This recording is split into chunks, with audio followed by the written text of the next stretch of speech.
السلام علیکم ورحمۃ اللہ وبرکاتہ۔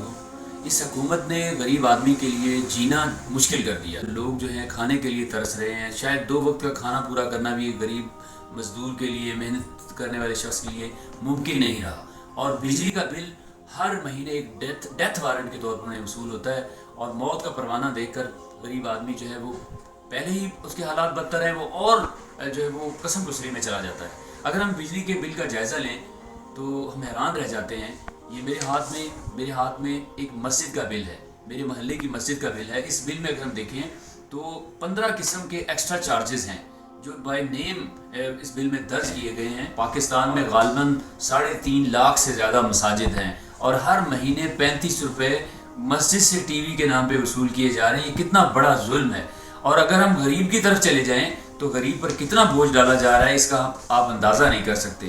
بجلی کے اخراجات جو غریب پر پڑ رہے ہیں وہ 3-4 قسم کے اخراجات اضافی اسے دینے پڑ رہے ہیں۔ 400 ارب روپے کی بجلی سالانہ چوری ہوتی ہے۔ اب تو یہ ڈھکی چھپی بات نہیں ہے، میڈیا میں آ گیا، ڈیٹیل سے آ گیا، ہر شہر کی ڈیٹیل آ گئی کہ کہاں کتنی بجلی چوری ہو رہی ہے۔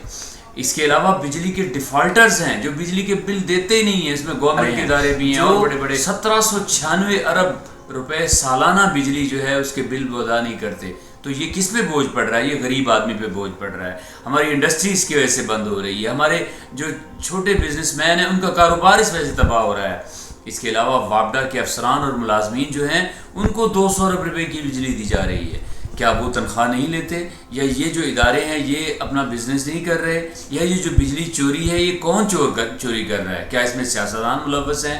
کیا اس میں بیوروکریسی ملوث ہے؟ کیا اس میں ادارے ملوث ہیں؟ کون اس کی تحقیق کرے گا؟ کون اس بوجھ کو ختم پڑ رہا ہے؟ اس کے علاوہ گورنمنٹ نے جو 15 قسم کے ٹیکسز لگائے ہوئے ہیں، جن میں جنرل سیلز ٹیکس ہے، فیول پرائس ایڈجسٹمنٹ ٹیکس ہے، پھر اس کے بعد گنتے جائیں تو ایک لمبی لسٹ ہے جو گورنمنٹ نے بجلی کے بل کے اندر ہی 2 خانے بنائے ہوئے ہیں۔ ایک خانہ جو ہے اگر آپ اس کو دیکھیں تو ایک طرف جو ہے وہ فیول کے چارجز ہیں، اور دوسری طرف یہ جو پنک ایریا ہے اس میں سارے وہ ٹیکسز ہیں جو ڈالے ہوئے ہیں۔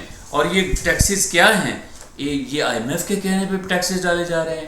آئی ایم ایف کے کہنے پر امیروں کے عللے تللے اشرافیہ کی مراحت نہیں ختم کی جا سکتی۔ امیروں کے کہنے پر آئی ایم ایف کے کہنے پر پروٹوکول کم نہیں کیا جا سکتا۔ یہ سارا بوجھ غریب نے ہی اٹھانا ہے۔ غریب تو پہلے ہی بیچارہ 2 وقت کے کھانے کے لیے ترس رہا ہے، تو اتنا بوجھ، یہ ایک ڈیتھ وارنٹ ہے جو اسے ہر مہینے ملتا ہے، اور وہ بیچارہ آدھا ہو کے رہ جاتا ہے کہ وہ اپنے بچوں کی فیسیں دے، مکان کے کرایہ ادا کرے، یا وہ ادویات کا انتظام کرے، بچوں کی تعلیم کا خرچہ اٹھائے، یا وہ بچوں کے کھانے پینے کے لیے کرے، یا یہ بل ادا کرے، بجلی کا بل ادا کرے۔ یہ کون ٹھیک کرے گا؟ 75 سال سے جو ٹولہ ہم پہ مسلط ہے، جو شاید I M F world bank کی گٹھ جوڑ سے غریب کا جس نے جینا دو گھر کیا ہو۔ میرے دوستو، اور متبادل بھی ہمارے پاس بہت سارے ہیں۔ اگر ہم ان کا جائزہ، یہ ساری چیزیں جو میں نے آپ کو بتائی ہیں یہ میں نے اپنے پاس سے نہیں بتائیں، یہ گورنمنٹ کے اداروں کی تحقیقات ہیں، یا آن لائن یہ ڈیٹا پڑا ہوا ہے جس میں یہ ساری کہ یعنی 400 ارب روپے کی بجلی چوری ہو رہی ہے، 200 ارب ملازمین پہ جو فری دیا جا رہا ہے، 1796 ارب کی بجلی جو ہے یہ ڈیفالٹ۔ لیکن اور اللہ تعالیٰ نے پاکستان کو وسائل سے مالا مال کیا ہے۔ اگر ہم ان وسائل کو استعمال کریں اور کسی پر انحصار نہ کریں، اپنے وسائل جو اللہ نے ہمیں دیے ہیں اس پہ انحصار کریں، تو 300 سال کا کوئلہ اللہ تعالیٰ نے پاکستان کو دیا ہے کہ 300 سال تک ہم اپنی بجلی کی ضروریات ہم کے کوئلے سے پوری کر سکتے ہیں۔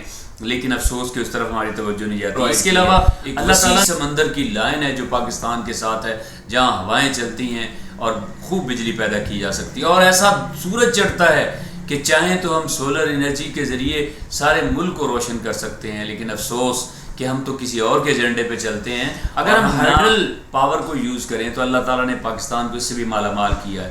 قدرتی ڈیم بنے ہوئے ہیں، اگر ان کو تھوڑی سی ڈیم کا پروسیس ٹھیک ہے، ایک لمبا پروسیس ہے اور خرچے والا پروسیس ہے، تو اس کو بھی آہستہ آہستہ شیڈول میں لانا چاہیے۔ لیکن جو ہم بہت سارے ریلیف دیتے ہیں لوگوں کو، گورنمنٹ سولر سسٹم لگا کے دے، اور وہ سولر سسٹم اس کی وہ بجلی کا جو بل دیتے ہیں وہ قسط ادا کریں، اور 1-2 سال میں ان کی بجلی بھی فری ہو جائے گی، اور ملک بھی جو ہے اتنے بڑے بوجھ کے نیچے وہ بھی نکل جائے گا۔ لیکن یہ عمل کون کروائے گا؟ یہ وہ جو تین بار حکومتیں کر رہے ہیں، وہ لوگ جو تین بار، ایک بار، دو بار حکومتیں کرنے کے بعد وہ کہتے ہیں کہ ہمیں دوبارہ موقع ملے تو ہم کچھ کریں گے. یہ سوچنے کی باتیں ہیں میرے دوستو. اگر ہم نے نہ سوچا تو پھر آگے IMF کے اور ورلڈ بینک کے شکنجے ایسے آ رہے ہیں کہ شاید غریب آدمی جو ہے اس کو کپڑے بھی بیچ کے اپنا گزارا کرنا مشکل ہو جائے. آئیے. السلام علیکم ورحمۃ اللہ وبرکاتہ.